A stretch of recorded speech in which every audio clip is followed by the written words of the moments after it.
In this video, I'm going to show you how to undo replace data in Google Sheets. So the best way to do this is simply by clicking the undo button. So to demonstrate, let's say that we have this specific data in here, and we're going to delete this and replace this with some random numbers and see if we can still retrieve the old data that we input in here. So we have now replaced this. We simply click the undo button.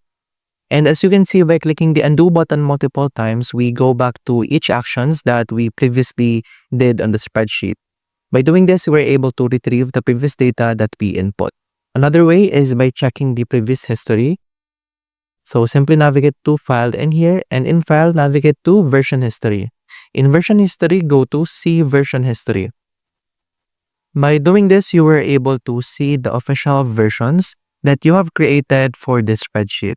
For this sample spreadsheet, you only have two versions in here, and you can also see the timestamp and the person who edited the specific version.